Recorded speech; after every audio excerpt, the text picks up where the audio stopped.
When you think about the state of the planet, what do you feel? When you think about our global society, our humans, our animals, and our environment, what do you feel? When you imagine the voices of the future generations that are going to inhabit planet Earth, what do you hear? We were talking a lot about the change that needs to happen. And dinosaurs were being mentioned. They were wiped out by an asteroid. Well, this time around, the asteroid is us, that we need to change.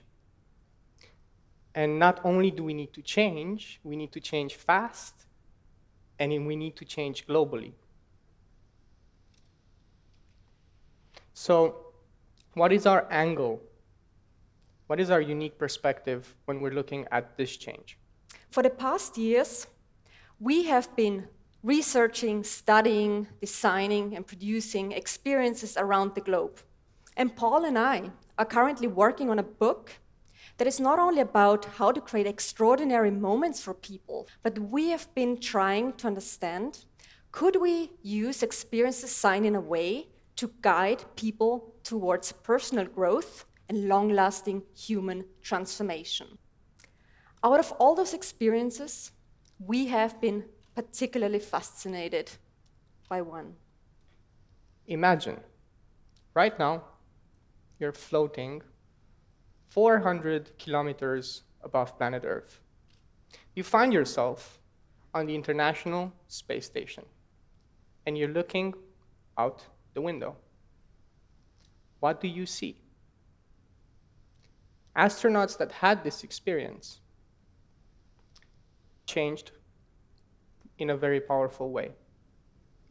Not only did the experience of seeing planet Earth from space change the way they look at themselves, at others, and at the environment, but it also transformed them into planetary protectors.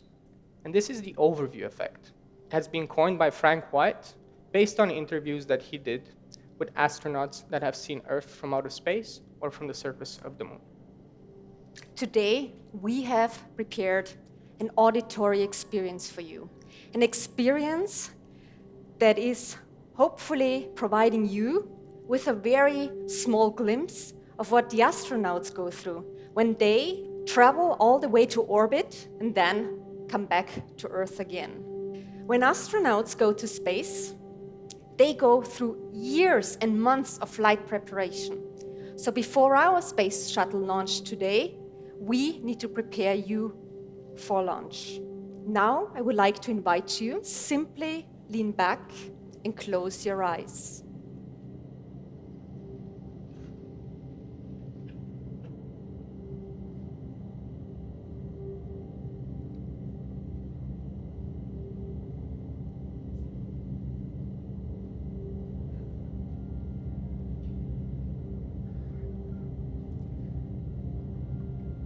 We will let you know when you can open your eyes again.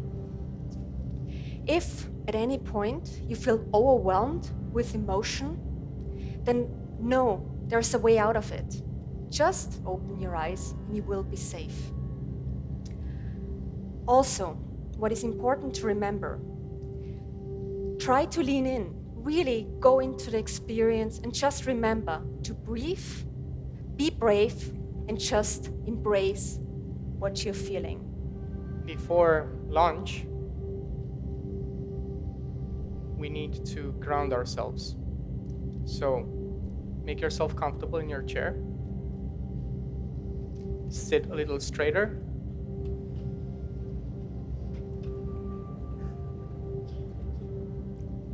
Let's all take a deep breath in and a deep breath out. Feel the spine on the chair, hands on your knees or on your lap, and the feet firmly grounded to the floor. TEDx, we're ready for launch.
Welcome back.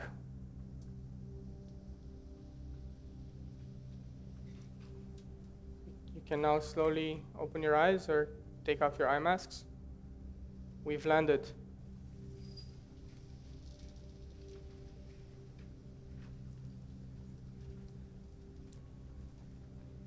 So let's all take a deep breath in to ground ourselves. And a deep breath out.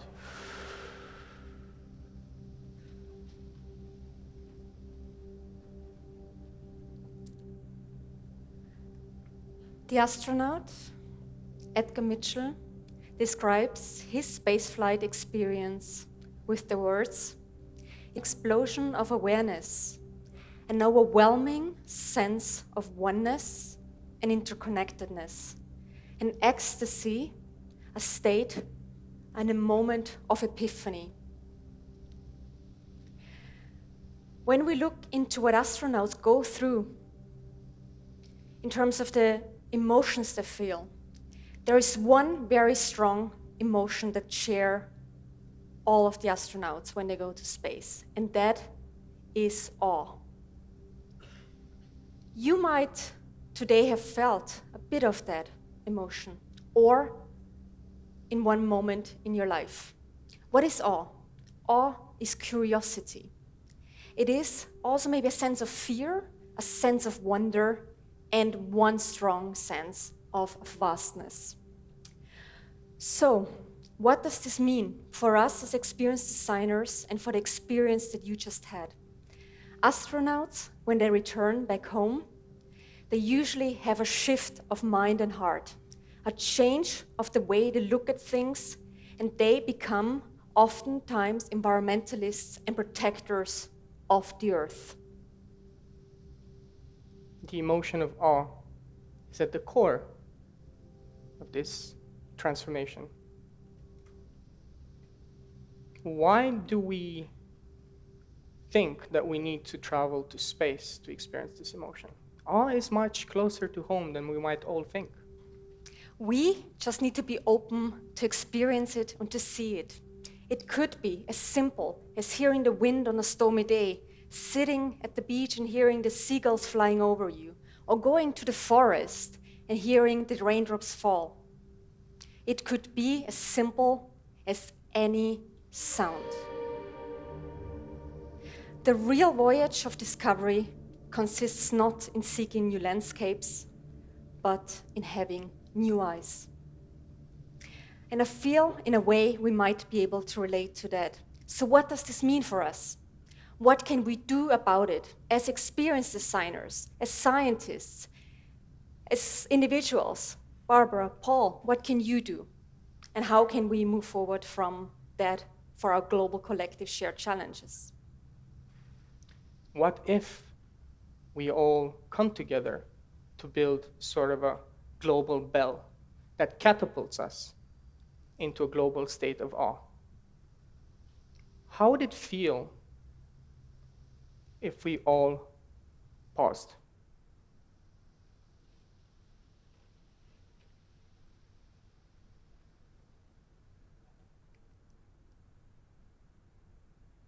When you think of the state of the planet right now, how do you feel? When you think of our society, our animals, humans, and the environment right now, what do you see? When you imagine the voices of the future generations that are going to inhabit our Earth, what do you hear? Thank you. Thank you.